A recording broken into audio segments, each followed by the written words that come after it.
Hey everyone, how's it going? Welcome back to Chef Vic Cuisine. Today we are making a cherry pie. Now, summer desserts don't get any better than this. Cherry pie laced with incredible flavor, with flaky, buttery crust that'll be gone before you know it. And I cannot wait to show you how to make this at home. So, let's get started.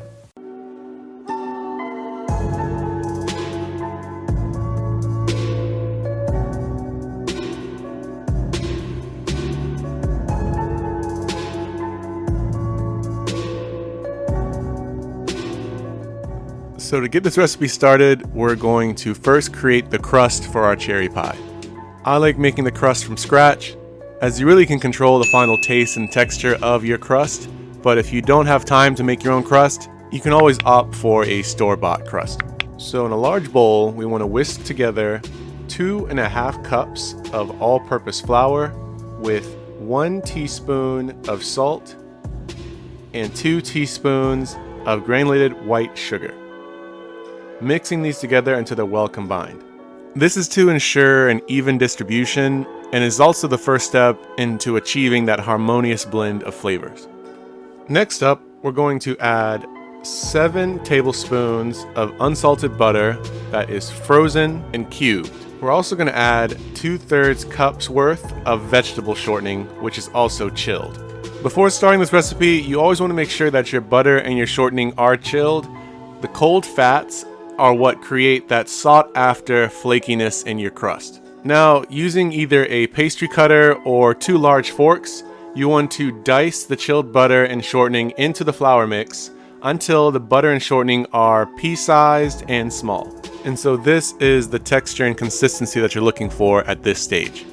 Separately, we want to measure 3/4 cup of water in a measuring cup and add ice to the cup, tossing the ice around to chill the water. We're now going to add this chilled ice water about 2 to 3 tablespoons at a time to the mixture, stirring it with a rubber spatula to combine. Cooling the water prior with ice keeps all the ingredients cold and prevents the fats within the mix from melting prematurely. And we want to add the ice water gradually, as this allows the flour to fully absorb that moisture, yielding a dough that's just right. And once all the water's been added, the dough should easily form into clumps. We want to gently knead the dough until it all comes together. It should only be slightly sticky. I recommend using powder-free nitrile gloves for this process if you have hot hands, as I do, as you don't want to melt the butter and shortening in the dough. We're now going to form a large disc or ball of dough and cut that dough into about a 60 to 40% portion. And you can only roughly eyeball this. Dividing the dough 60-40 isn't just about ratio, it's about balance. This ensures a sturdy foundation as well as a delicate lattice for your pie. We're going to wrap each of these portions in plastic wrap and place them in the refrigerator to chill for at least 2 hours while we prepare the filling. It's easier to prepare the pie crust a day in advance when possible. Now moving on to the filling part of this recipe, we're going to use 4.5 cups worth, or around 700 grams of cherries.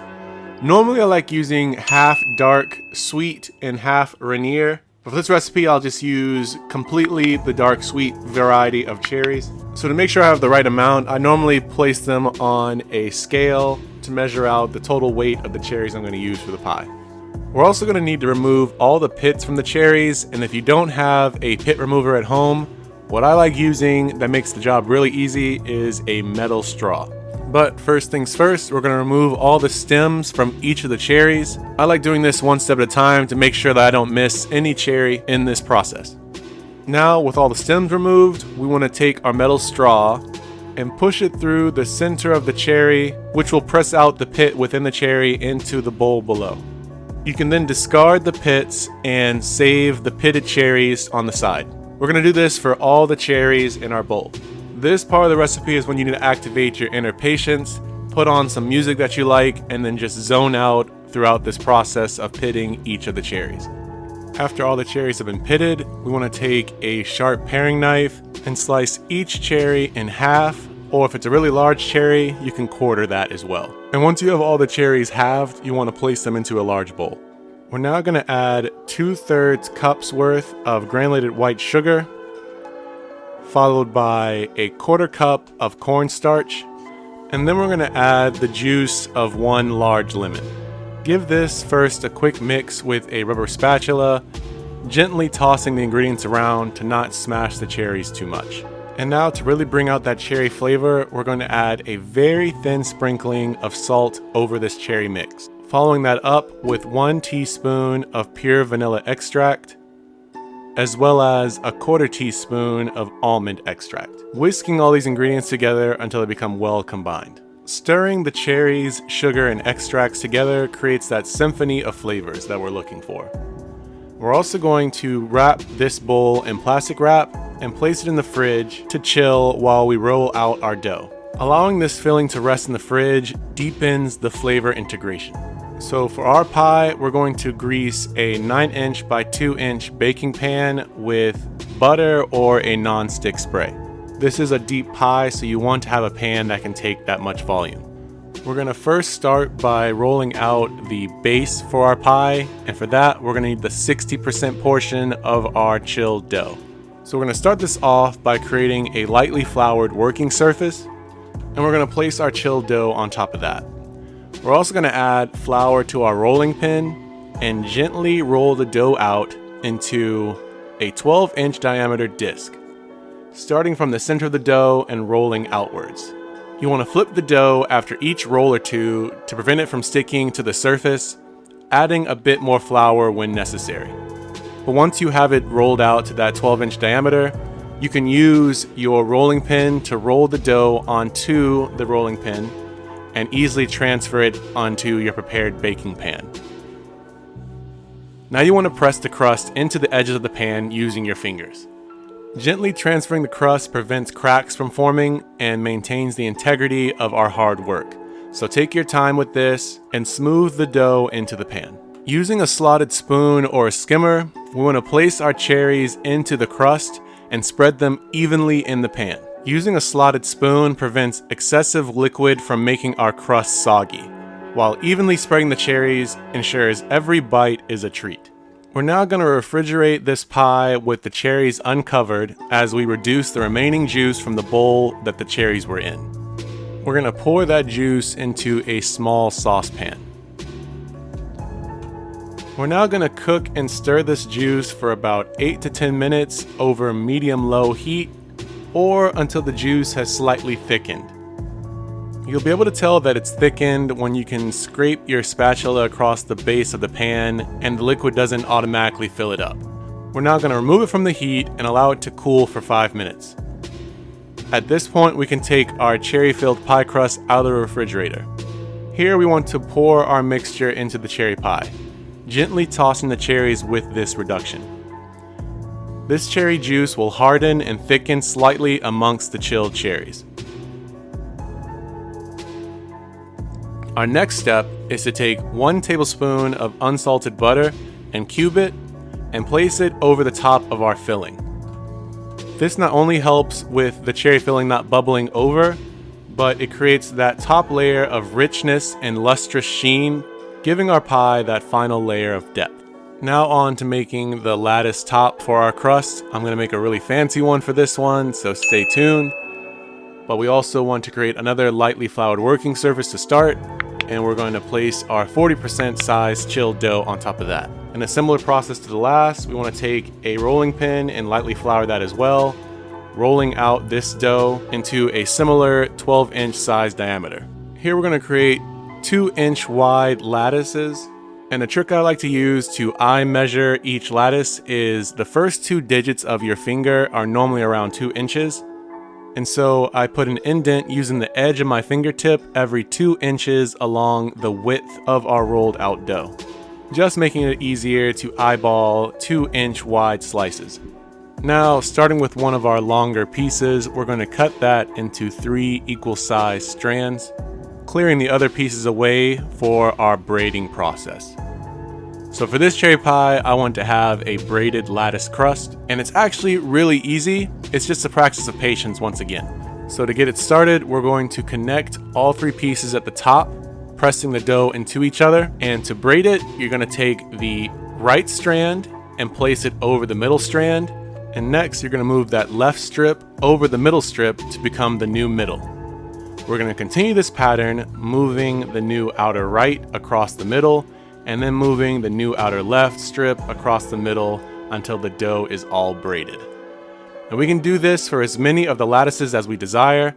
For this pie, I did it for all of them, but feel free to mix and match as you desire. Once you have all your lattices created, you want to place them first on top of your pie in a vertical and horizontal fashion, and then you're going to weave them in and out of each other so that the laces fall above and below with each crossing. I can create a separate video for you all to show that process in detail. All you have to do is get this video to 500 likes so I know you're interested, and I'll be sure to post that as well. For final touches to the dough crust itself, you want to remove any excess dough from the edges using a sharp knife, and then you want to use a fork to crimp or flute the edges of the pie to seal them together. Now let's make our egg wash. For that, we just need one large egg cracked into a small bowl. And to that bowl, we're going to add either 1 tablespoon of 2% milk or heavy cream. Whisk the egg and the milk together until they become one complete egg wash. And then using a pastry brush, we're going to lightly brush each of the lattice tops and the edges with the egg wash until they all have a nice even coat. You don't have to use the entire egg wash for this process. You just want to make sure that each part of your pie crust is coated. And for a final garnishment for our pie crust, we want to sprinkle on some raw sugar across the pie crust itself, as well as some of the filling that pokes through the top. Sprinkling on that raw sugar enhances the visual appeal and introduces a delightful crunch. We're now going to bake this initially for 20 minutes at 400 degrees Fahrenheit or 204 degrees Celsius. We're then going to reduce the heat to 375 degrees Fahrenheit or 190 degrees Celsius to cook for an additional 30 to 35 minutes, wrapping the edges of the pie with aluminum foil to prevent them from over browning. After that time is up, we want to remove our pie from the oven and allow it to cool completely for about 3 to 4 hours before we begin to slice it. Allowing the pie to cool ensures that the filling sets, guaranteeing each slice is a perfectly structured piece. If you cut the pie sooner than that, the filling will spill out and become a mess. But once it's had time to cool, this is ready to be served and enjoyed. And just like that, you've made an amazing cherry pie right at home. Serving and enjoying this pie is like sharing a long-awaited masterpiece. Each bite is a culmination of your efforts and a testament to your culinary artistry. This pie, in my opinion, is best served when it's warm, but it's just as delicious at room temperature as well. For a variation to this recipe, try using just Mount Rainier cherries instead of the dark sweet variety. And for slicing the pie, you want to use a large knife to create great slices to enjoy. But as you can see, the pie crust is cooked to golden perfection and the filling has set perfectly, ensuring that each bite of this pie is a taste of heaven. And to make this even better, try adding a dollop of your favorite ice cream on top of this cherry pie. I feel like vanilla ice cream pairs beautifully with cherry pie, especially when it's served hot. I really do hope you all try this recipe at home, and when you do, be sure to tag me at Chef Vic Cuisine or hashtag Chef Vic Cuisine so I can see your great takes on this dish. As always, this recipe and many more can be found in my cookbook, Chef Vic Cuisine Volume 3, Upgrading Your Inner Chef. And that's available on Amazon, and I'll be sure to leave a link to that in my description box. And feel free to click the pop-up on your screen for more information on that as well. Thank you all so much for watching. I really hope you enjoyed learning how to make a cherry pie, and if you did, make sure you smash that like button for me. It's one of the best ways to show support for this recipe. And if you're new to the channel, my name is Victor and welcome to Chef Vic Cuisine. It's my goal to create recipes each and every week that you can make at home for yourself, your family, and your friends. So if that sounds interesting to you, make sure you click that subscribe button too. And sharing is caring, so if you enjoyed this recipe and think someone else will too, feel free to share this with all your family and friends. And stay tuned for next week where I show you how to make a really easy dessert, bread pudding. This treat is filled with so many great flavors and I can't wait to show you how to make it. Well, thank you all again so much for watching this video. I really hope you enjoyed learning how to make a cherry pie. You can always subscribe to my channel to check out more recipes just like this one. YouTube thinks you'll like this recipe, so let's see if they're right. And I'll catch you next time on another episode of Chef Vic Cuisine. And until then, peace.